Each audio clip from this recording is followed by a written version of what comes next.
Alhamdulillah ala nikmatillah. Semoga kita semua senantiasa mendapatkan curahan rahmat, ampunan, maghfirah dan barokahnya, sehingga kita semua bisa menjalankan seluruh amal ibadah kita sehari-hari. Yang kedua, marilah kita selalu bersolawat kepada baginda Rasulullah Muhammad sallallahu alaihi wasallam yang telah menghantarkan kita semua menuju sebuah cahaya, yaitu agama Islam, yang dengan cahaya ini diharapkan kita semua bisa meniti jalan kehidupan di dunia sampai akhirat dalam keadaan selamat, kembali pulang ke kampung halaman kita menuju tempat yang abadi yang dijanjikan oleh Allah Subhanahu wa taala fi jannatin naim. Amin ya rabbal alamin. Ibu-ibu yang dirahmati Allah Subhanahu wa taala, pada pagi hari ini kita akan mentadaburi satu ayat ya dalam Al-Qur'anul Karim, yaitu pada surat Fatir ayat 37 ya. Silakan dilihat, dibuka ya. Ayat ini sangat menarik untuk kita renungi ya, kita tadaburi. Jangan sampai nanti kita masuk dalam kelompok ya, orang yang diceritakan dalam ayat ini. Sudah ada yang bisa menemukan? Surat Fatir ayat 37. Surat Fatir itu satu surat sebelum Yasin ya. Berarti surat ke-35.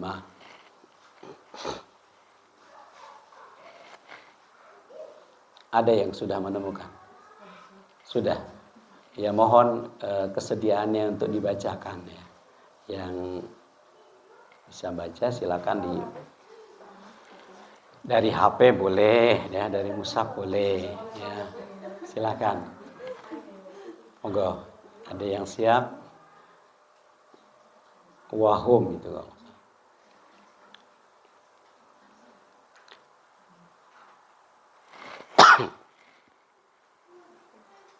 Ada.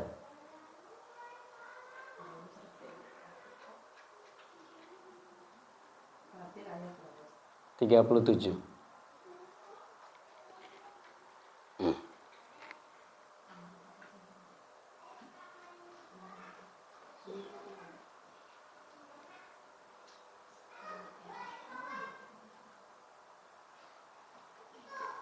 Silakan, sudah.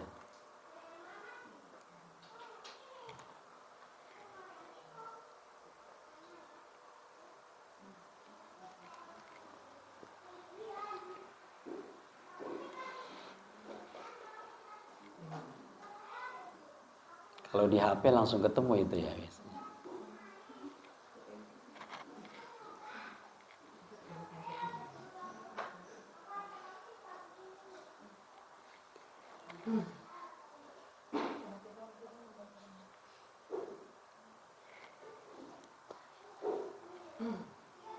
Ada, monggo dibacakan kalau sudah ketemu. Bismillahirrahmanirrahim. Wa hum yasqarihuna fiha 'rabbana akhrijna na'mal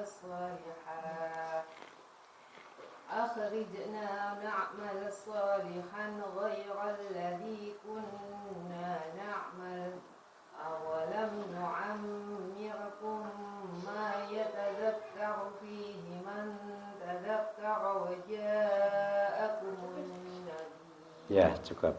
Ada terjemahannya? Bisa dibacakan. Dan mereka berteriak di dalam neraka itu, ya Tuhan kami, keluarkanlah kami, niscaya kami akan mengerjakan amal yang soleh berlainan dengan yang telah kami kerjakan. Dan apakah kami tidak memanjangkan umurmu dalam masa yang cukup untuk berfikir bagi orang yang mau berfikir? Dan apakah tidak datang kepada kamu pemberi peringatan, maka rasakanlah azab kami dan tidak ada bagi orang-orang yang zalim seorang penolong pun. Baik, terima kasih Ibu sekalian. Mari kita coba tadaburi ayat ini. Ini kalau kita membaca ayat ini sambil kita mentadaburi, maka kita akan ngeri ya, membayangkan satu kondisi, satu keadaan nanti. Jadi ini informasi berkaitan dengan nanti, peristiwa yang terjadi di kehidupan akhirat, di mana orang-orang yang dimasukkan ke dalam neraka ini kira-kira ini umatnya siapa nih? Yang di situ berteriak, wahum yastarikhuna fiha. Mereka berteriak di dalam neraka. Siapa kira-kira yang berteriak ini? Coba kira-kira siapa? Orang Yahudi kah? Orang Nasrani? Atau umatnya Rasulullah? Umatnya Rasulullah. Kita umatnya siapa? Rasulullah. Kita umatnya Rasulullah. Maka ibu sekalian, mari coba kita renungi ayat ini ketika Allah Subhanahu wa taala menggambarkan satu keadaan nanti di kehidupan akhirat ketika ada orang-orang yang dimasukkan ke dalam neraka. Yang mereka termasuk adalah umatnya Rasulullah. Yang mereka itu melakukan kezoliman, dosa, kemaksiatan. Mereka berteriak. Dan teriakannya itu bukan cuma sekali. Yastarikhuna fiha. Mereka teriak-teriak. Mungkin bahasa kita itu bengak-bengok gitu ya. Teriakannya mereka itu luar biasa. Karena apa? Karena kesakitan. Sebab kalau di dalam neraka itu manusia-manusia yang diazab oleh Allah Subhanahu wa taala itu tidak mengalami kematian. Berbeda dengan di dunia. Kalau mereka kesakitan terus tidak kuat menahan, fisiknya sudah tidak kuat, mungkin mereka akan mati. Tapi kalau sudah di akhirat, kematiannya sudah dihilangkan oleh Allah. Jadi mereka tidak mengalami mati meskipun disiksa berulang-ulang. Meskipun tubuhnya sudah hancur lebur. Dikembalikan lagi seperti semula. Disiksa lagi, kembali lagi. Begitulah. Sehingga apa? Tujuannya adalah liyazukul azab. Agar mereka merasakan azab. Ibu-ibu bayangkan. Saya kasih contoh sederhana misalnya ya. Ibu-ibu pernah terluka ketika pegang pisau? Pernah ya? Coba sekarang bayangkan ya. Ada bagian tubuh kita misalnya tangan ya. Ibu-ibu nih habis iris brambang itu ya. Iris lombok, iris sayuran itu misalnya. Terus tergores dengan pisau. Itulah perih tuh Bu ya. Sekarang ibu andaikan ibu bayangkan nih. Itu luka yang tergores pisau itu, kemudian ibu sirami dengan air cuka. Apa rasanya kira-kira? Hah? Tambah pedih ya. Sudah tambah pedih ya, dibiarkan dia kering. Begitu mau kering, gores lagi dengan pisau. Lalu disirami lagi dengan air cuka gitu ya. Rasanya gimana? Nah, sakit sekali kan? Itu gambaran sederhana ya. Jadi satu luka yang dia masih merasakan sakitnya, kemudian ditambah lagi, terus menerus. Tidak ada berhentinya. Itu kan luar biasa itu ya. Menderitanya luar biasa. Makanya mereka nih, orang-orang yang di dalam neraka itu, dia berteriak-teriak. Kemudian mereka minta kepada Allah Subhanahu wa taala. Rabbana akhrijna. Ya Allah, ya Tuhan kami, keluarkan kami dari sini nih. Kami gak kuat nih, menahan derita yang luar biasa. Siksaan yang begitu pedih ya, di dalam neraka ini. Ya. Nah, ketika mereka minta dikeluarkan, apa kira-kira mereka akan dikabulkan? Tidak ada lagi kalau sudah di akhirat. ketika siksaan itu terjadi di akhirat, ya, maka siksaan itu akan berlangsung lama. Beda kalau di dunia nih, misalnya ibu-ibu sakit yang begitu menderita. Kemudian kita berdoa, ya Allah sembuhkanlah penyakit ini, ya Allah sudah nggak kuat. Ya. Itu ada kemungkinan Allah sembuhkan. Ya. Mungkin dalam beberapa waktu nanti diberi kesembuhan oleh Allah Subhanahu Wa Taala. Itu ada kemungkinan. Tapi kalau sudah di akhirat tidak ada. Allah kemudian mengingatkan nih, ya, mengingatkan kepada mereka yang disiksa di dalam neraka itu, kata Allah, awalam nu'ammirkum, ya. Bukankah kami telah panjangkan umur kalian? Umur kalian dipanjangkan. Artinya siapapun yang diberi kesempatan panjang umur, masih menikmati hidup waktu di dunia, ya, itu kan ada kesempatan. Jadi Allah itu ingatkan kembali peristiwa ketika di dunia. Bukankah kami telah panjangkan umur kalian? Ada kesempatan, ada waktu, ya. Kemudian tidak dimanfaatkan. Itu nanti diingatkan sama Allah Subhanahu Wa Taala. Kenapa ada kesempatan, ada waktu? Itu kan berarti panjang umur.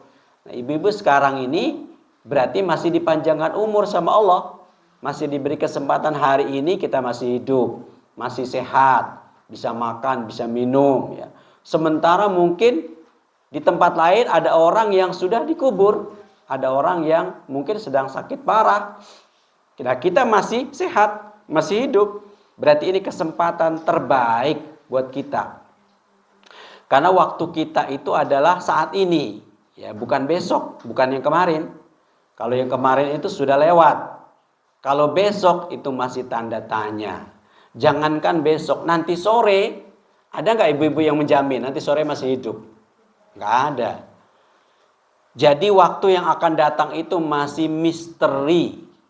Sementara waktu yang telah lewat itu adalah waktu yang tidak akan pernah kembali sampai hari kiamat. Waktu kita adalah sekarang. Ketika kita diberi kesempatan sekarang nih, ya kita manfaatkan. Ya, itu yang pertama. Yang kedua, ini juga mengingatkan begini. Umatnya Rasulullah dibandingkan dengan umat-umat Nabi terdahulu, itu umurnya lebih panjang siapa? Lebih panjang siapa, Bu? Umat Nabi yang terdahulu. Kayak umat Nabi Nuh itu kan ratusan tahun kan? Umat yang paling pendek umurnya adalah umat Rasulullah. Tapi mengapa Allah Subhanahu Wa Taala menyatakan bukankah kami panjangkan umur kalian? Coba ini kita renungi, Bu. Padahal umatnya Rasulullah itu pendek-pendek. Baina sittin wa sab'in, ya. Antara 60 sampai 70 itu rata-rata. Yang lebih dari itu ada tapi sedikit, ya. Jadi rata-rata sekian. Dibandingkan umatnya nabi-nabi terdahulu 100, 200 sampai 1000 gitu kan. Kan jauh itu, Bu. Nah, disinilah bedanya nih, Bu. Coba kita renungi ya. Kalau umat-umat terdahulu itu umurnya panjang. Tetapi Allah Subhanahu Wa Taala tidak melipat gandakan pahala dari amal solehnya. Jadi misalnya melakukan kebaikan satu, ya dibalas satu. Kebaikan apapun, ya amal soleh itu diberikan balasan satu. Sehingga untuk mendapatkan balasan yang banyak mereka butuh waktu yang lebih banyak. Beda dengan umat Rasulullah. Melakukan satu kebaikan itu dilipat gandakan pahalanya minimal 10. Al-hasanatu bi asyri amsalihha. Satu kebaikan itu dibalas minimal 10 kali. Sampai tidak terhingga. Jadi di sini bedanya, Bu. Misalnya begini ya. Ibu sebagai bagian dari umatnya Rasulullah melakukan satu kebaikan, satu sodakoh contoh ya, 1.000 rupiah. Itu kalau sodakoh itu diterima oleh Allah Subhanahu Wa Taala, maka akan dibalas 10 kali lipat. Sama dengan kita bersedekah 10 kali dibandingkan umat nabi-nabi terdahulu. Itu contoh ya. Yang kedua, misalnya ibu-ibu menolong orang, maka kalau itu diterima oleh Allah dibalas 10 kali. Nah, dibandingkan umat terdahulu itu butuh waktu 10 kali. Nah, begitu seterusnya, Bu. Ibu-ibu sholat jamaah, ya, balasannya ya antara 25 atau 27 derajat, ya. Itu kalau dibandingkan umat terdahulu sholat, nah itu butuh berapa hari tuh untuk sholat? Berarti kan butuh waktu lebih banyak. Jadi, Bu, maksud dipanjangkan umur oleh Allah itu artinya ya, umurnya secara nominal itu lebih sedikit. Tetapi Allah Subhanahu wa taala berikan peluang mendapatkan balasan itu lebih banyak, berlipat ganda. Jadi contoh nih, Bu, ya. Nih sekarang coba kita latihan berhitung ya. Sederhana aja. Misalnya ibu setiap hari bersedekah misalnya 1.000 rupiah selama 1 bulan. Itu berapa jumlahnya? 30.000 kan? Kalau 1 bulan, setiap hari 1.000 rupiah, istiqomah misalnya ya. 1 bulan itu 30.000 ya. Nah, kemudian kalau 1 tahun berapa kira-kira? Jadi 360.000. Kan banyak, Bu, ya? Banyak kan? Itu kalau semua diterima oleh Allah, maka minimal balasannya 10 kali lipat. Berarti 360 kali 10 itu berapa? 3.600. Dalam waktu 1 tahun untuk 1 jenis ibadah, yaitu sedekah. Itu kalau semua diterima ya, udah dapat 3.600 ya, 3.600 ya. Sekarang 3.600.000. Sekarang bandingkan ya, umat terdahulu misalkan melakukan sedekah setiap hari misalnya ya, terus dibalas cuma 1, butuh berapa hari itu, Bu? Kira-kira butuh berapa hari? 10 tahun. Kan beda kan? Artinya 1 tahun jatah waktu yang diberikan kepada umatnya Rasulullah itu setara dengan 10 tahun umat yang terdahulu. Kalau misalnya ya, sekarang nih umur umatnya Rasulullah itu misalnya efektif dipakai ibadah 50 tahun ya. Dipakai ibadah terus 50 tahun. Kemudian semua ibadahnya minimal dibalas oleh Allah 10 kali lipat. Itu kan berarti dibandingkan umat terdahulu, berarti mereka membutuhkan waktu berapa tahun tuh? Untuk bisa setara dengan 50 tahun umatnya Rasulullah. Butuh waktu berapa tahun? 50 kali 10. Berarti 500 tahun. Jadi ibu-ibu sekalian ya, bisa paham ya? Jadi artinya Allah ingin mengingatkan nih kepada umatnya Rasulullah ya, yang dia tidak berhasil memanfaatkan waktu yang diberikan, peluang balasan yang diberikan oleh Allah, sehingga kemudian diingatkan sama Allah, bukankah kami telah berikan umurmu yang panjang? Dalam arti itu kesempatannya, peluangnya lebih panjang dibandingkan umat-umat terdahulu. Itu yang pertama tuh, diingatkan sama Allah. Sehingga nanti orang-orang yang disiksa tuh getunnya luar biasa. Oh iya, getun ya. Kenapa kok dulu nggak manfaatkan betul ya? Kesempatan waktu, ada kesempatan kok tidak digunakan. Nah itu nanti getunnya luar biasa. Kemudian Allah mengingatkan lagi, wa yatadzakkaru. Kemudian wa yatadzakkaru man tazakkar wa ja'akumun nadzir. Kemudian bukankah telah datang kepada kalian itu orang-orang yang mengingatkan ya, Mengingatkan apa? Ya mengingatkan tentang ini. Tentang umur, tentang peluang, tentang balasan yang begitu luar biasa. Itu kalau dibalasnya 10, Bu. Sekarang gimana kalau Allah membalasnya 100 atau 700 atau 7.000 atau balasan tak terhingga? Itu kan jauh lebih banyak lagi kan? Nah, di sini Allah ingatkan, bukankah ya telah datang kepada kalian itu pemberi peringatan. Kalau dulu di masa Rasulullah masih hidup, ya Rasulullah pemberi peringatannya. Kalau sekarang, siapa yang memberi peringatan? Ya para pewarisnya. Mengingatkan ya dengan menyampaikan ajaran-ajaran dari Rasulullah, menyampaikan ayat-ayat Al-Quran. Itu pemberi peringatan, ibu sekalian. Jadi di sini ya kita perlu waspada ya. Jangan sampai waktu kita, kesempatan kita itu terbuang sia-sia. Sebab apa? Sebab nanti akan digetuni, disesali ya dengan luar biasa. Nah, penyesalan di hari akhir tidak akan ada manfaatnya. Itu yang pertama.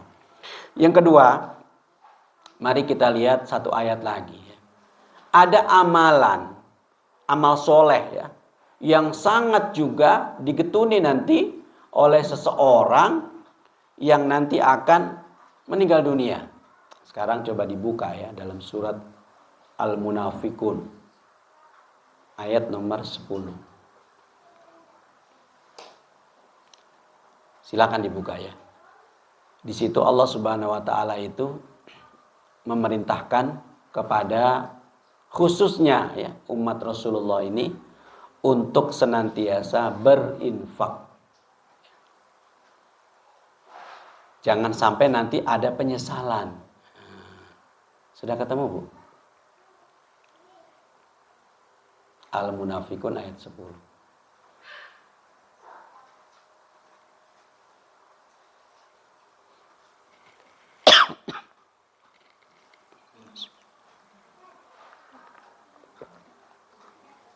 Ya, kalau sudah tolong dibacakan.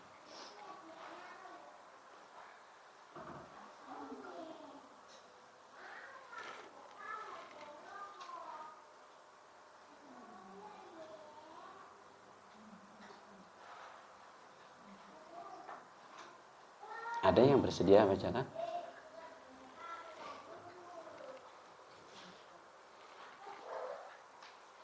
Terjemahannya aja deh, silakan. Terjemahannya aja.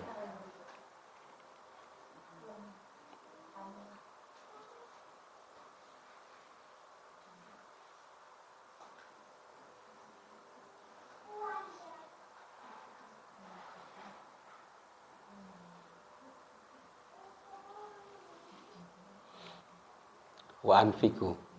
Sudah.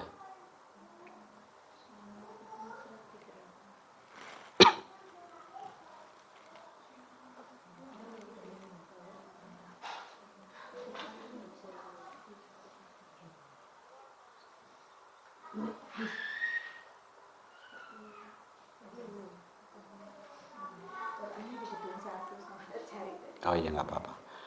Jadi gini ya, Allah Subhanahu wa taala itu perintahkan ya. Wa anfiqu mimma razaqakumullah min qabli ayyatiya ahadakumul maut. Fa yaqula rabbi laula akhartani ila ajalin qarib fa asaddaqa wa akum minas salihin. Itu Allah Subhanahu wa taala memerintahkan berinfaklah ya kalian semua sebelum datangnya satu hari ya, satu saat ya, satu masa ya, satu momen ketika kematian itu datang kepada salah satu dari kalian. Kemudian ketika datang kematian, yaitu waktu sakaratil maut, maka dia akan berdoa, ya Allah, sekiranya engkau tunda sedikit saja waktunya, maka aku akan benar-benar bersedekah dan aku akan termasuk orang-orang yang soleh. Ya. Ibu-ibu bawa handphone semua? Itu bawah. Bawah ya. Itu kan di googling, di searching itu kan bisa kan. Surat Al-Munafikun ayat 10 ini muncul kan ya. Nah, muncul caranya kan gitu ya. Nggak harus pakai mushaf ya. Nah, kan. Sudah ketemu, Bu? Nah, ya tolong dibacakan kalau sudah. Biar lebih mantap ya. Dan belanjakanlah sebagian dari apa yang telah kami berikan kepadamu sebelum datang kematian kepada salah seorang di antara kamu. Lalu ia berkata, ya Rabbku, mengapa engkau tidak menangguhkan kematianku sampai waktu yang dekat yang menyebabkan aku dapat bersedekah dan aku termasuk orang-orang yang saleh? Ya, baik. Nih Bu ya, kita renungi nih Bu nih. Ini kan ketika seseorang itu mau dicabut ruhnya, itu kan ada sekarat ya. Ibu pernah lihat orang sekarat? Pernah lihat? Pernah ya? Ya pokoknya pernah lihat kan? Orang itu kalau sedang sekarat Bu, itu kadang-kadang kelihatan tuh pandangannya kosong gitu Bu ya. Ya. Sebetulnya begini, ketika seorang itu sedang sekarat, dia itu sedang memasuki alam barzakh. Ya. Jadi antara dunia sampai akhirat, ya antara alam dunia dengan alam awal akhirat, yaitu alam barzakh. Nah, ketika sakaratul maut itu, ya, dia sudah bisa melihat alam barzakh itu, tapi kadang-kadang melihat juga alam dunia. Cuman kita yang hidup nggak bisa melihat. Pada saat itulah Allah Subhanahu Wa Taala tuh menampakkan pahala-pahala dari apa yang dia lakukan, itu dilihatkan itu. Kelihatan oh pahalanya kayak gitu ya. Ini ada satu cerita begini Bu. Di zaman Rasulullah itu ada seseorang itu yang sedang sekarat ya. Kemudian dia itu meracau, apa tuh meracau tuh? Ngomong tapi nggak karuan gitu ya. Nggak jelas ya. Terputus-putus ya. Ya, apa istilahnya Bu kalau Jawa itu? Hah? Apa? Deleming, saya nggak paham ya. Ya, meracau gitu ya. Jadi apa yang dia ungkapkan? Dia ngomong gini kira-kira ya. Andaikan ya, yang baru, begitu ya. Putus lagi tuh dia ngomong. Sepatah kata dia ngomong gitu. Yang kedua, andaikan lebih lama. Yang ketiga, andaikan semuanya. Ya. Itu kan orang-orang yang di sekelilingnya kan bingung. Ini ngomong apa sih gitu ya? Nggak jelas ngomongnya. Kok terputus-putus gitu ya? Lalu kemudian kejadian itu disampaikan kepada Rasulullah. Lalu kemudian Rasulullah itu menyampaikan ya bahwa orang yang sedang sekarat itu sebetulnya dia sedang menyesali perbuatan-perbuatan yang dilakukan ketika dia masih hidup, ketika dia masih sehat. Ada 3 perbuatan yang dia sesali betul. Karena dia saat sekarat itu dia sudah menyaksikan pahala yang Allah berikan terhadap amal yang dia lakukan ketika itu. Ada 3 amalan yang dia lakukan. Yang pertama adalah dia mengatakan begini, andaikan yang lebih baru. Jadi ketika dia masih hidup itu ada satu peristiwa ketika itu terjadi hujan, ya, hujan. Kemudian dia dalam perjalanan, ya, dia membawa apa kalau sekarang itu mantel ya, Dia bawa mantel tuh 2 gitu ya. Yang satu masih baru, yang satu sudah lama. Kayak ibu kan, kalau naik sepeda motor kan di joknya ada mantel ya. Nah, kemudian ketika dia berjalan tuh ada orang lewat, tidak bawa payung, tidak bawa mantel. Lalu dia ingin menolong. Ya diberikanlah sama orang yang nggak bawa payung ini. Ya karena kehujanan kasihan itu iki loh tak silih no gitu ya. Sama seperti kita Bu ya. Kalau ada yang baru sama ada yang lama, kita pinjamkan yang mana? Yang lama. Kan sama Bu ya? Sama. Itulah sifat manusia kita ya. Jadi kalau ada yang baru sama yang lama dipinjamkan yang lama. Yang baru kita pakai sendiri. Sama dengan orang itu. Ya. Orang itu pinjemin tuh ya. Yang lama dipinjemin. Sudah. Nah, ternyata amal soleh itu diterima oleh Allah sebagai amal soleh. Nah, ketika diterima saat sakaratil maut, dia menyaksikan, oh ternyata seperti itu pahalanya. Maka dia getuni, Bu. Dia menyesali. Oh, andaikan dulu yang tak berikan, tak pinjemin itu yang baru, tentu lebih besar pahalanya. Begitu. Getun, Bu ya. Getun itu di awal apa di akhir? Di akhir, kan? Itu yang pertama. Yang kedua, dia juga menggetuni apa? Menggetuni itu andaikan semuanya, ya. Jadi dia juga pernah mengalami satu peristiwa. Di rumahnya itu dia punya satu buah roti, ya. Tiba-tiba ada pengemis datang ngetuk pintu, ya, minta sodako, ya. Ya karena rotinya cuma satu, sama dia kan dibagi dua, ya. Kan itu sudah bagus kan? Sodako separuhnya, diberikanlah kepada pengemis separuhnya itu, gitu kan? Ya ternyata amal itu pun diterima sama Allah sebagai amal soleh. Ketika sakaratil maut dia melihat pahalanya. Oh, pahalanya memberikan sodakoh sepotong roti aja seperti itu. Andaikan semuanya tak berikan, ngapain kok pakai di paru-paru gitu loh ya. Tapi sekali lagi getunnya sudah di akhir, sudah terlambat. Jadi digetuni, Bu. Sama kayak kita, Bu ya. Kan kita gitu ya. Terus yang ketiga, andaikan lebih lama lagi, ya. Apa yang terjadi? Dia pernah mengalami satu peristiwa ketika dia sedang berjalan, ya. Kemudian di jalan itu dia melihat ada seorang yang sudah tua ingin menyeberang jalan. Kemudian dia ingin bantu. Oh, kasihan nih orang sudah tua ya. Tak tuntunlah untuk menyeberang jalan. Itu kan gampang, Bu ya. Menyeberangkan orang ya ke sebelah sana gitu ya, diseberangkan. Sekali tok, Bu. Ya.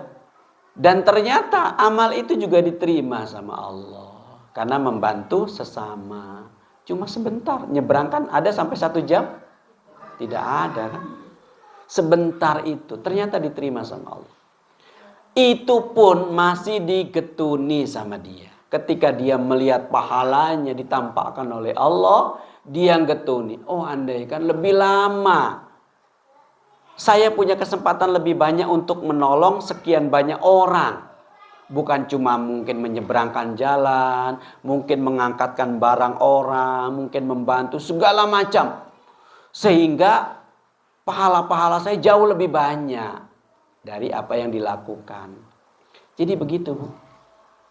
Itu ketika sudah sekarat itu diperlihatkan sama Allah tuh pahalanya. Begitu juga dalam ayat ini nih digambarkan sama Allah. Pada saat datang kematian, ya, pada saat sakaratul maut, ya. Maka dia minta sama Allah, Rabbi laula akhartani ila ajalin qarib. Ya Allah, sekiranya ya Engkau berikan tangguh, dimundurkan sedikit aja waktunya. Ya 5 menit gitu ya.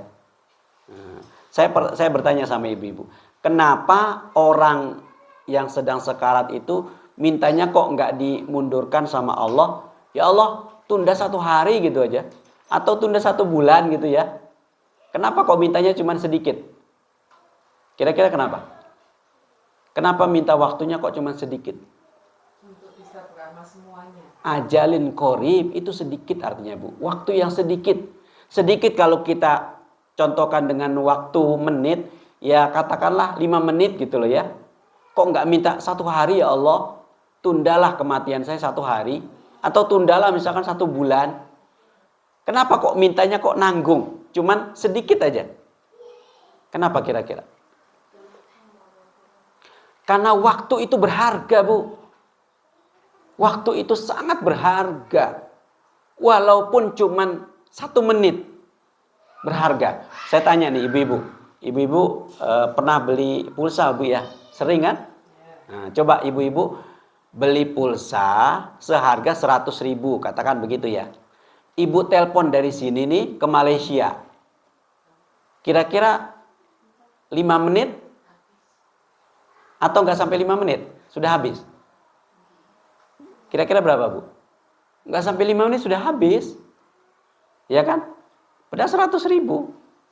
Padahal waktunya cuman paling berapa detik itu ya. Karena teleponnya kan jauh ya ke Malaysia gitu ya. 100.000 pakai pulsa. Kan antar negara kan beda kan? Nah, karena tarifnya sudah tarif internasional gitu kan. Jadi beda. Jadi sedikit tapi berharganya luar biasa. Itu menunjukkan harga ya. Jadi kayak hidup manusia juga, Bu. Waktu yang singkat itu kalau dimanfaatkan itu berharganya luar biasa. Karena orang ini sudah tahu nih nilainya waktu, maka dia minta nggak banyak-banyak, sedikit aja. Karena sedikit itu juga bisa dia gunakan kalau itu diberi. Contoh begini, Bu ya. Contoh nih, misalkan ada orang mau meninggal dunia, dia punya aset banyak, hartanya miliaran, rumahnya ada 10 misalkan, mobilnya ada 10 gitu misalnya ya, Bu ya. Banyak kan? Ketika dia mau mati ya, terus dia dikasih kesempatan nih 5 menit, ditunda ajalnya misalnya 5 menit.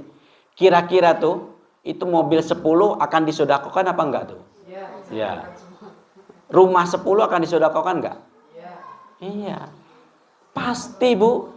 Karena dia sudah tahu dia ini mau mati. Terus dikasih waktu sama Allah 5 menit. Dipanggillah ahli warisnya. Anak-anakku semua ayo kumpul-kumpul. Kamu tidak kuberikan macam-macam ya. Cukup rumah yang ada aja dipakai. Yang lain mau saya infakkan. Mobil diinfakkan. Kamu cukup 1 aja gitu ya. Terus uangnya yang miliaran diberikan. Sisakan sedikit aja. Sudah begitu dia wasiat ya. Lalu dia meninggal. Itu akan dilakukan. Karena apa? Karena harganya waktu. Tapi kata Allah di ayat berikutnya, idza jaa ajaluha la yastakhiruna sa'atan wala yastaqdimun. Kalau sudah tiba ajalnya, sudah tiba waktunya, nggak bisa maju, nggak bisa mundur, walaupun cuma 1 menit, nggak bisa. Yang ada adalah penyesalan, getun luar biasa, nggak bisa kembali. Nah itu gambaran, Bu ya, gambaran yang Allah berikan kepada kita nih, kalau kita baca ayat itu agar kita waspada, hati-hati, persiapan ya. Jangan sampai kita akan mengalami kejadian seperti itu. Karena kalau sudah ngalami gitu, Bu, itu orang yang hidup nggak tahu, yang kita lihat itu nggak tahu. Kita kan lihat, oh ini orang sedang sekarat gitu kan. Apa yang dia lihat dengan yang kita lihat tidak sama. Karena dia sudah melihat alam yang berbeda. Makanya pahala ditampakkan. Kalau sekarang nih, Bu, kita masih hidup ini, pahala kelihatan nggak? Nggak kelihatan. Dosa kelihatan nggak? Nggak. Orang yang sholat sama yang nggak sholat kelihatan nggak bedanya? Nggak ada. Disitulah, Bu. Karena pahala, dosa, ya, itu adalah rahasia, sesuatu yang masih disembunyikan oleh Allah. Tapi harus diyakini dia ada. Begitu juga surga dan neraka. Ya. Itu semua ada ya. Kita harus meyakini ya, walaupun gak kelihatan. Sekarang nih, kalau andaikan pahala itu langsung ditampakkan, diwujudkan sama Allah, kira-kira ibu-ibu bingung gak? Ini pahala misalkan, Bu ya, ibu-ibu ngaji hari ini nih, kemudian dikasih pahala sebesar Gunung Kelut. Kira-kira, Bu, bingung apa enggak, Bu? Bingung. Mau ditaruh di mana? Gitu kan? Ibu-ibu sodako. Terus pahalanya diwujudkan sebesar misalkan sebesar 1 bukit gitu ya. Kan bingung kan? Karena dunia itu tempatnya kecil. Ya nggak cukup. Makanya dirahasiakan. Karena nggak cukup ya dunia itu menampung ya kalau seandainya pahala-pahala kita langsung diberikan, langsung ditampakkan. pahala sholat, pahala sodako, pahala ngaji, pahala silaturahim, pahala baca Quran, dan lain sebagainya tuh kalau ditampakkan, bingung Bu, naruhnya di mana gitu kan. Begitu juga dosa. Itu kalau ditampakkan dengan jelas, bingung Bu. Ya, karena satu dosa itu ya, kalau ditampakkan besarnya kayak apa, nah, kesulitan, takutnya luar biasa. Makanya disinilah butuh iman, yakin ya, bahwa semua itu ada. Karena sudah dijelaskan oleh Allah di dalam Al-Quran. Jadi ibu-ibu sekalian, marilah kita memanfaatkan ya waktu-waktu yang diberikan oleh Allah dengan apa? Ya, memaksimalkan ya, amal soleh. Lebih khusus adalah dari ayat surat Al-Munafikun itu apa? Sedekah, infak ya, lebih khusus itu. Karena itulah amal soleh yang nanti paling ya, mungkin dilakukan kalau misalkan dia diberikan waktu, ya, paling mungkin. Soalnya kalau sholat nggak mungkin, ya, haji nggak mungkin. Yang paling mungkin adalah itu, sedekah, infak. Karena dia diucapkan sedikit itu bisa terlaksana. Itu kalau dikasih waktu. Ternyata kan nggak dikasih waktu. Nah begitu Bu ya. Baik, yang terakhir saya ingin cerita. Ada satu kisah. Di masa Rasulullah itu ada seorang wanita Bu. Dia tiba-tiba mendatangi Rasulullah. Ya Rasulullah, tolonglah saya. Sambil dia menunjukkan tangannya yang kiting gitu ya. Apa kiting bahasa Indonesia Bu? Tangannya itu jadi mengkerut ya. Kayak gini jadi berubah dia. Karena apa? Karena habis terbakar. Jadi tangan itu kalau terbakar itu Bu jadi mengecil gitu ya. Apa sih bahasa? Mungset ya. Iya pendek sama mengecil itu Bu. Ya mengkerut itu ya. Ya mengkerut gitu loh ya. Dia kemudian minta ya Rasulullah tolong ini doakan tangan saya. Terus Rasul bertanya ada apa denganmu? Ya, kenapa kok bisa begitu tangannya gitu ya? Lalu kemudian dia bercerita Bu. Jadi dia bercerita begini. Saya itu mengalami satu mimpi. Ya. Mimpinya itu menakutkan. Jadi seolah-olah itu terjadi hari kiamat. Hari kiamat yang besar ya, penuh kepanikan. Orang-orang berlarian ke sana kemari ya. Kemudian setelah huru hara kiamat itu, lalu kemudian manusia itu dibagi dua. Ada yang dimasukkan ke neraka, ada yang dimasukkan ke surga. Ya. Nah ketika terjadi kondisi kayak gitu, saya teringat dengan orang tua saya. Ini kata anak ini Bu ceritanya ya. Kurang lebih begitulah ceritanya ya. Saya teringat dengan orang tua saya. Lalu kemudian saya bertanya nih kepada penjaga neraka ya. Saya ingin tahu orang tua saya di mana ya. Ayah ibu saya ada di mana gitu. Kemudian saya tanya sama penjaga. Ditunjukkan kamu ke sana. Kamu lurus ke sana ya, nanti ketemulah di situ ya dengan pintunya. Kamu lihat di situ, ada nggak orang tuamu? Ya. Kemudian dia berjalan ke sana, dia cari, dia bengoi bapak ibunya, bapak, ibu gitu ya. Ternyata di dalam neraka itu yang menjawab siapa? Ibunya. Apa nduk ngono ya. Aku neng kene gitu ya. Nah, anaknya itu waduh menangis luar biasa. Kenapa kok ibu ada di sana? Kenapa? Lah bapak mana? Oh, bapakmu enggak dek kene. Ya, bapak enggak dek kene. Lalu kemudian dia cari lagi ke surga ya. Nah, ditanya lagi, mana jalan menuju surga? Ditunjukkan tuh sama malaikat. Nah, di sana, kamu cari ke sana. Lalu kemudian sampai di pintunya, dia bengoi bapaknya. Bapak gitu ya, dibengoi. Rupanya bapaknya ada di sana. Apa nduk aku ndek kene gitu ya. Loh, bapak kok ndek kene, ibu kok beda gitu ya. Ternyata suami istri ini Beda vonisnya. Kalau suaminya di surga, ibunya di neraka. Anaknya menangis melihat ibunya kok di neraka. Padahal dia tahu ibunya biyen rajin sholat. Ibunya rajin ngaji. Ya. Tapi kenapa kok di neraka? Nah, dia datangi lagi ibunya. Dia tanya, "Bu, kenapa, Bu? Ibu kok bisa dimasukkan di sini?" Ya, gitu ya. Lalu ibunya cerita. "Duk, ya. Tahu nggak kamu ya? Biyen ibu ya memang rajin sholat. Dia rajin ya kumpul-kumpul rajin. Tapi ada sifat ibu yang dibawa sampai mati. Apa itu? Medit. Sifatnya medit, bakhil. Ya. Dan ternyata bakhilnya itu ya dibawa sampai mati. Cuma anaknya itu melihat ibunya itu badannya semua gosong. Jadi kayak bara api itu ya. Bara api gosong semua. Tapi tangannya itu kok seutuh. Sak tangan gini tuh. Sak telapak tangan. Ya sambil memegang kayak handuk kecil gitu loh Bu ya. Kok itu aja yang utuh. Terus ditanya, "Loh Bu, nyapa kok liane kok gosong? Tapi kok telapak tangan satu itu kok masih utuh?" Ceritalah ibunya. Ini Nduk ya.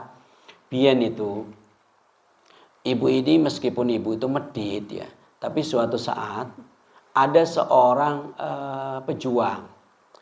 Pejuang itu dia terluka ya. Terluka sampai kakinya itu berdarah-darah. Ternyata muncul rasa iba di hati ibu itu. Kasihan ingin menolong. Lalu kemudian ibu ambillah gombal. Gombal Bu. Ya, berapa sih besarnya gombal? Ibu tolongi orang itu untuk apa? Membalut lukanya. Ya, sampai tertutup ya. Jangan sampai menetes lagi darahnya gitu ya. Ya cuman itu yang dilakukan. Menolong orang ya dengan apa? Memberikan gombal untuk menutupi lukanya. Ya ternyata rupanya ini dibalas sama Allah. Jadi meskipun badannya gosong tapi tangannya ini masih utuh. Sebab apa? Gara-gara gombal. Kan dipakai tuh Bu untuk menolong orang. Jadi dia sodakonya hanya dengan gombal. Sehingga tangannya tok ya diselamatkan. Sudah Bu, ya melihat itu anaknya kan kasihan ya. Ini dalam mimpi Bu ya ceritanya. Anaknya kasihan ingin nolong. Waduh Bu, saknone Bu sampean Bu ya. Wis tak tolongi. Kemudian dia balik lagi ke ayahnya. Ayahnya itu rupanya Bu, di sana itu dia bagian dari panitia ya, panitia yang bagi-bagi air minum gitu ya. Ya, bagi-bagi air minum ya.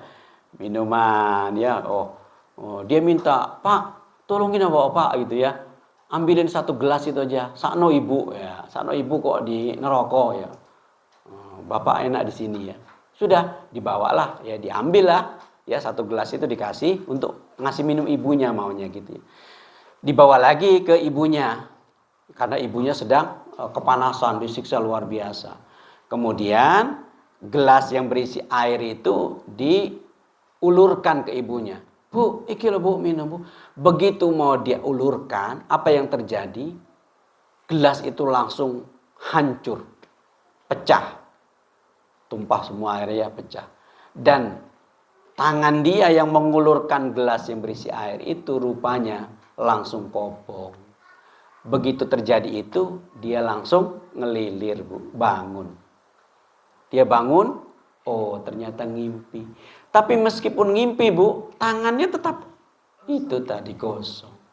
Maka dia lapor ke Rasulullah, "Ya Rasulullah, tolong syafaati saya." Ya. Kemudian Rasulullah habis mendengar itu, ya, terus tangannya dipegang. Ya, tangannya dipegang. Terus didoakan sama Rasulullah. Sudah sembuh. Ya. Sembuh dengan barokah doanya Rasulullah. Itu satu cerita pelajaran ya Ibu-ibu sekalian ya.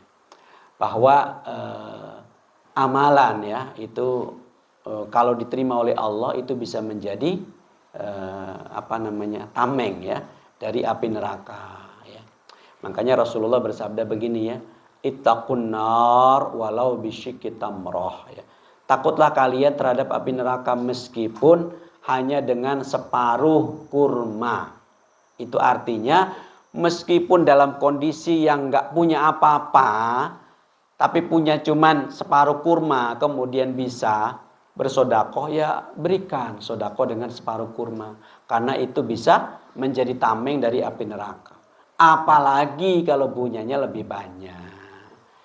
Jadi ibu sekalian, ya inilah ya motivasi buat kita semua agar kita bisa memaksimalkan ya. Maka pahala-pahala ya yang banyak sekali ya menjadi tameng ya dari api neraka itu adalah pahala-pahala khususnya itu sedekah, infak ya.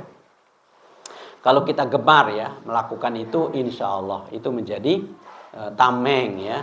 Apalagi kalau mampu bersedekah dengan lebih banyak, lebih sering, lebih intensif gitu ya. Itu harapannya menjadi tameng ya, jadi perisai ya, dari api neraka ya. Nah, itulah beberapa hal ya yang berkaitan dengan tadabbur kita pada kesempatan hari ini. Baik, sebelum ditutup, ada yang mau bertanya? Silakan.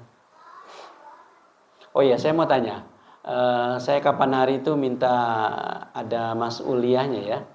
Sudah diputuskan? Siapa, Bu? Sudah diputuskan belum? Hah? Baru disepakati sekarang ya? Enggak apa-apa. Oh, kemarin. Oh, alhamdulillah. Sudah ya. Bu Rudi ya. Alhamdulillah. Jadi mas'uliyah ya. Baik ya, mas'uliyah itu fungsinya adalah sebagai pengkoordinir ya. Ada kegiatan kita seperti ini, sekaligus juga seperti saran saya sebelumnya yang mengkoordinir kalau nanti ada infak gitu ya.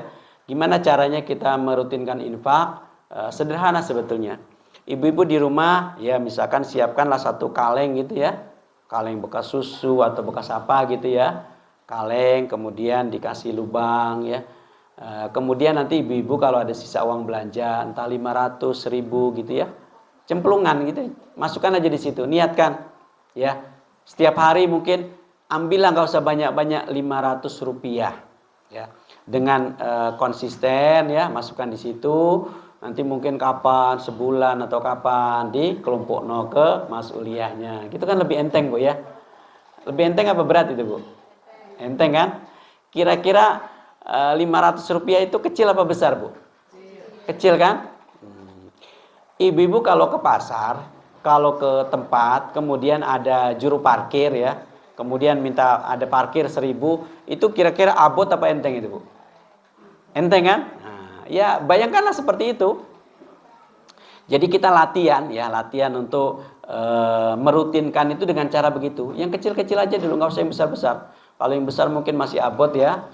Nah, kalau kita sudah membiasakan yang kecil ya tapi rutin, itu saja sudah termasuk kategori as-sakhawah ya.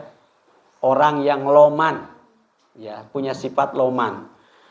Kata Nabi begini ya, as-sakhiyun ya, qaribun minallah, qaribun minan nas, qaribun minal jannah, ba'idun minan nar. Orang yang sakhi, orang yang sakhawah, sakhawah itu loman, Bu ya. Tapi sakhawah itu orang berinfak ya. Kalau misalkan dia punya uang yang besar, ada uang yang kecil, yang diberikan yang kecil. Itu sakhawah namanya, Bu. Jadi loman tapi masih kita memberikan nilai yang kecil. Itu sudah dianggap loman. Itu saja kata Nabi, orang yang sakhawah itu dekat dengan Allah, dekat dengan manusia, dekat dengan surga, jauh dari neraka. Gitu, Bu. Jadi kita latihannya di situ, Bu ya.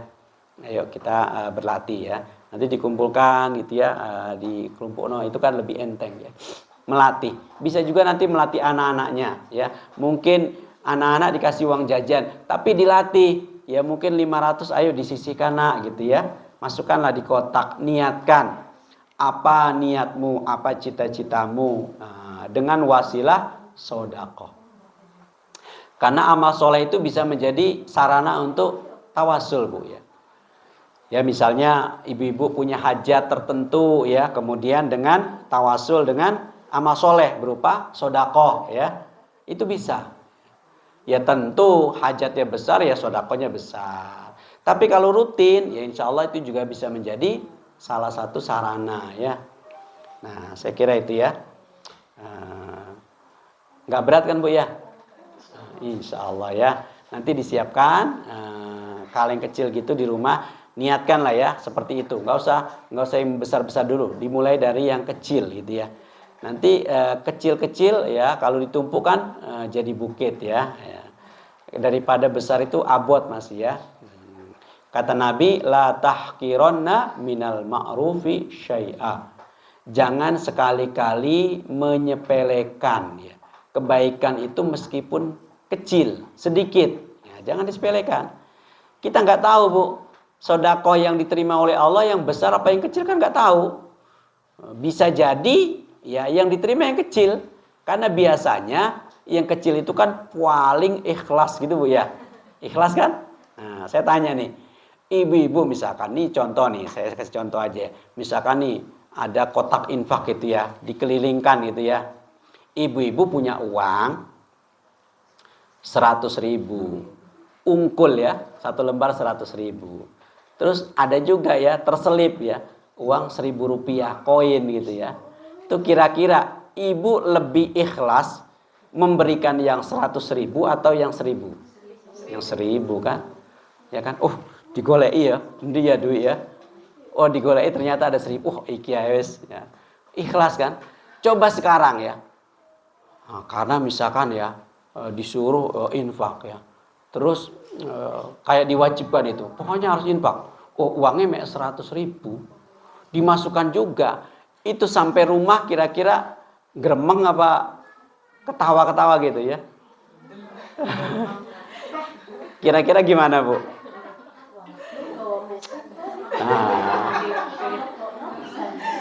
Kowo mek sitok ya, mek satu-satunya harus infak pisan. Waduh, dipikir terus gitu kan Bu ya. Ya, enggak apa-apa, itulah kita masih Bu ya. Jadi taraf iman kita masih seperti itu, enggak apa-apa ya, ya. Enggak apa-apa. Kalau bisa ada susu gitu ya. Susu ono, piro susu ono? 99.000. Susu ono gitu ya. Nah, makanya kata Allah benar Bu ya. Innal insana khuliqa halu'a. Idza masyau syarru jazua. Wa idza masaul khairu manu'a. Itu dalam surat Al-Ma'arij Bu ya. Sesungguhnya manusia itu diciptakan oleh Allah punya sifat apa keluh kesah. Ketika dia diuji dengan kebaikan, ya, dia biasanya medit.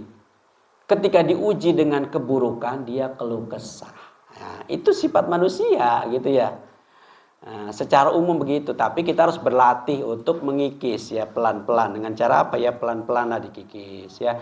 Sifat bakhil segala macam dikikis ya pelan-pelan. Sehingga kalau ada yang rutin nanti enteng.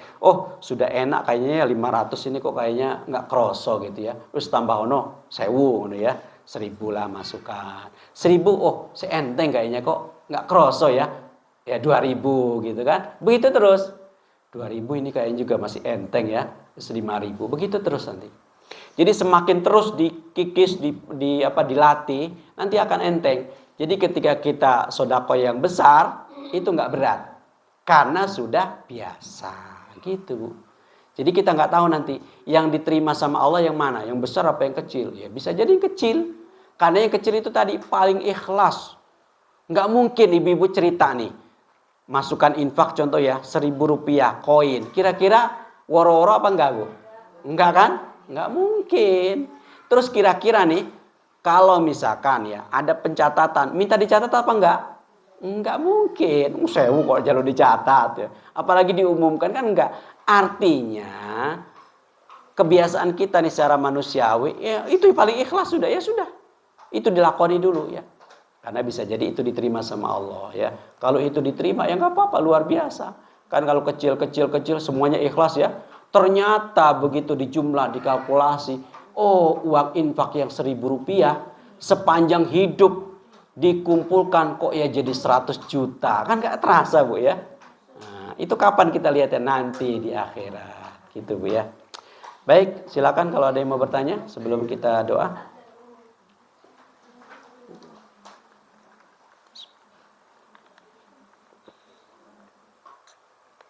lain topik bisa. Ya, apa?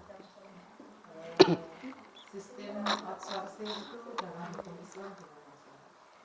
Misalnya saya merekrut beberapa karyawan, terus mereka bekerja dan kita mengambil sebagian dari yang sudah kita kenalkan kepada orang lain. Itu kayaknya sekarang sedang musim kayak gitu. Iya. Di berbagai macam bidang, seperti pendidikan itu kadang juga mereka merekrut beberapa tenaga pengajar, kemudian mereka mengajar di beberapa tempat dan mereka mengambil sebagian dari yang telah ditetapkan kepada. Yang diambil apanya, Bu? Upahnya. Upahnya. Misalnya dia harusnya dapat dari sekolah A 100.000, tapi diserahkan ke yang mengajar tadi cuma 80.000 atau 70.000. Berarti maklar, Bu ya? Iya. Maklaran tenaga kerja. Tapi ya. Sistemnya terorganisir. Ya begini, Bu ya. Jadi sebetulnya begini ya. Kalau misalkan ada orang lain bekerja ya, kemudian kita hanya sebagai maklar ya. Ya sebetulnya itu kurang pas ya, Bu ya. Kurang pas kalau begitu. Sebab apa? Sebab yang bekerja dia ya. Jadi mereka mengenalkan. Iya, dia kan ya itu tadi sebetulnya bahasa kerennya sebetulnya itu tadi ya, sebagai maklar kan, bahasa umumnya kan. Jadi kita mencari ini tenaga kerja, tapi nanti dipotong gitu ya. Nah, itu kalau saya itu saya pikir kurang pas ya. Kurang pas dengan cara begitu. Sebab apa? Sebab kita sama saja memanfaatkan orang lain ya. Sebab apa? Dia bekerja bukan untuk kita, ya kan? Kita misalkan nih ada satu perusahaan, satu tempat lah gitu ya, satu instansi gitu ya, dia butuh tenaga 10 orang gitu ya. Terus kita cari 10 orang itu masing-masing misalkan digaji 3 juta, katakan begitu ya. Kemudian dari masing-masing orang itu diambil 500.000 gitu kan. Dia terima 2,5 juta. 500 itu untuk yang mengumpulkan tadi. Barangkali kalau cuma sekali saja itu masih wajar. Karena ibaratnya itu sebagai komisi lah ya. Tapi kalau setiap bulan begitu, ya itu sudah memanfaatkan. Berarti kan secara tidak langsung sudah memperbudak ya, bahasa kasarnya begitu orang lain ya. Dia yang bekerja kok kita yang menikmati. Beda kalau dia bekerja untuk tempat kita. Oh, kamu bekerja ya, gitu ya, seperti itu ya. Tapi kalau itu tadi kan kita kalau misalkan dapat 100 orang gitu kan, 500.000 kali 100 sudah berapa gitu misalkan ya. Itu kan berarti kita hanya memeras tenaganya saja. Kita nggak bekerja, ya nggak boleh sebetulnya. Kecuali kalau itu nanti konsep dalam jual beli atau misalkan royalti dari satu usaha. Jadi bukan dia bekerja tapi dipotong. Tapi nanti kan laporannya tetap 3 juta gitu kan. Ke pemberinya kan 3 juta. Tapi ini dipotong oleh maklarnya. Ya itu memang banyak terjadi ya. Saya kira itu nggak pas lah kalau kita dilakukan ya. Di kalangan Islam itu nggak pas ya. Kalau cuman pertama kali diminta ya sebagai fee gitu ya. Fee-nya diberikanlah berapa persen gitu ya. Nggak apa-apa. Tapi kalau terus-terusan ya saya pikir nggak pas lah kalau begitu ya. Akan ada kondisi menzolimi karena dia nanti bisa diping ya, dia enak aja cuma nyari orang yang bekerja tiap hari ini karyawan ya, dia itu tadi dapat 500 juta atau berapa gitu ya sudah tinggal nunggu aja. Ya itu nggak boleh lah, dihindari kalau bisa ya. Beda kalau royalti dari sebuah usaha atau investasi gitu ya. Kalau investasi beda Bu, misalnya gini ya, ada sebuah kerjasama investasi ini, satu usaha dilakukan ya, kita misalkan menanam saham modal ya, taruhlah satu investasi usaha apa misalkan ya, peternakan katakan begitu ya, peternakan ayam misalkan ya, terus butuh modal 100 juta gitu ya, kita memberikan uang 100 juta, terus dia yang bekerja. kita menanam uang gitu loh ya. Jadi uang itu dipakai buat operasional ya. Nanti keuntungannya dibagi. Nah itu boleh. Sebab kita juga ngeluarkan. Beda dengan tadi, kita nggak keluar apa-apa kan. Kita cuman cari aja kan. Cari orang gitu ya. Kamu bekerja nggak? Di sana ada lowongan gitu ya. Ayo daftar sama aku nih, kolektornya gitu ya. Jadi nggak berikan apa-apa. Nah itu nggak boleh kalau kayak gitu. Ya karena apa? Karena dia nggak keluar apapun. Ya dia nggak keluar. Jadi cenderung akan memanfaatkan orang. Nah, itu setengah pemerasan kayak gitu kan. Nah, gitu ya. Jadi kalau bisa dihindari lah kalau begitu ya. Kalau itu tadi kalau cuma fee sekali saja itu masih bisa dimaklumi ya. Gitu ya. Jadi lebih baik kalau kepin barokah, kepin halal ya dalam bentuk usaha lah. Usaha kita juga ikut nanam ya, nanam saham ya, nanam modal ya. Walaupun nggak bekerja karena ada kesepakatan. Yang bekerja kamu, nanti saya yang kasih modal, tapi bagi hasil. Misalkan yang bekerja itu dari keuntungan dia 60%, kita 40% pemodal ya. Nah, itu boleh. Itu boleh. Jangan sebaliknya. Ya pemodal itu lebih besar dari yang bekerja ya. Tetap dihindari ya. Karena begitu ya. Ada lagi yang lain, Bu? Ya.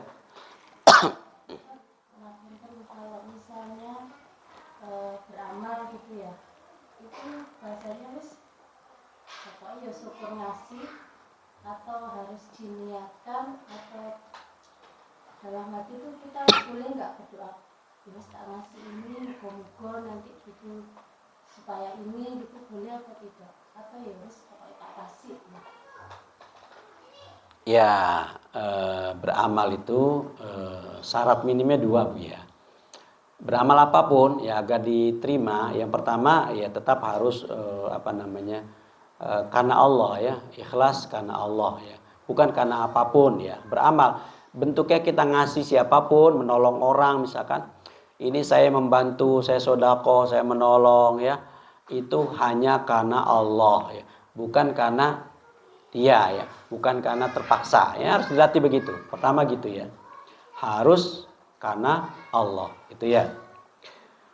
Yang kedua adalah beramal itu mengikuti ajaran ya dari Rasulullah ya, tuntunan ya, ada tuntunan. Jadi ittiba ya, ittiba'us sunnah. Jadi misalkan kita membantu orang ya atau bersedekah kepada orang, itu tuntunannya gimana? Ya berikan dengan cara yang baik ya. Tidak sambil kita ngedumel atau kita misalkan sambil ngelarani hatinya gitu ya. Misalkan gini, kita ngasih pengemis nih ya. Ada pengemis datang ke rumah, minta ngasih.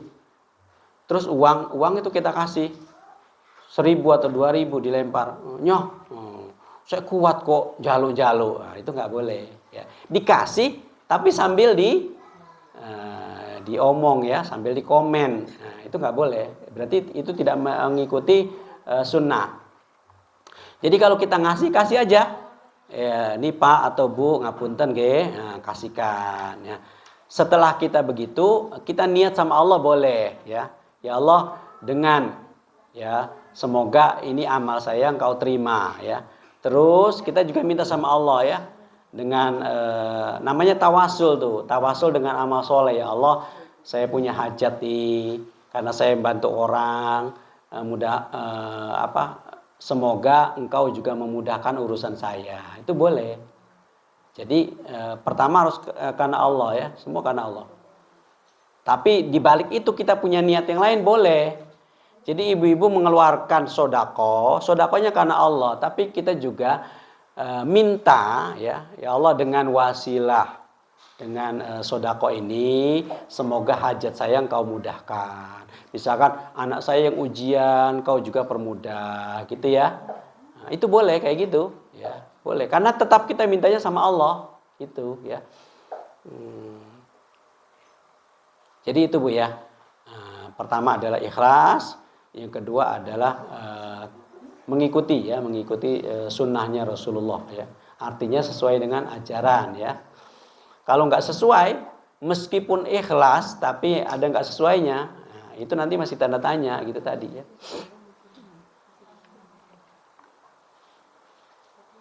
Ya, silakan, masih ada?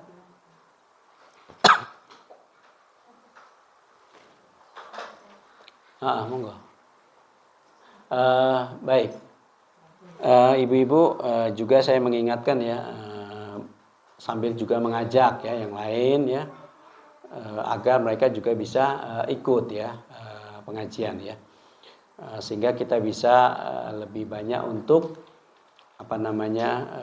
sharing ya, dan nanti ada kesamaan visi ya, komitmen dan lain sebagainya ya. Karena kalau kita melakukan secara berjamaah itu lebih efektif ya daripada sendirian ya. Yang terakhir saya kembali menyarankan, ayo kita mulai untuk pembiasaan ya, pembiasaan infak. Di rumah aja dibuat kotak itu. Nanti kalau jumlah tertentu ya silakan dikumpulkan ke mas'uliyah gitu ya. Nanti kalau sudah banyak ya dirembukan dipakai apa gitu kan, itu lebih enak gitu ya. Jadi tujuannya apa? Melatih ya kebiasaan kita gitu ya. Baik, mudah-mudahan bermanfaat dan kita semua senantiasa dijaga oleh Allah Subhanahu wa taala, diberikan kekuatan lahir dan batin ya. Anak-anak kita semua dijadikan anak yang soleh dan solihah. Keluarga kita dijadikan keluarga yang barokah, yang istiqomah dalam ibadah.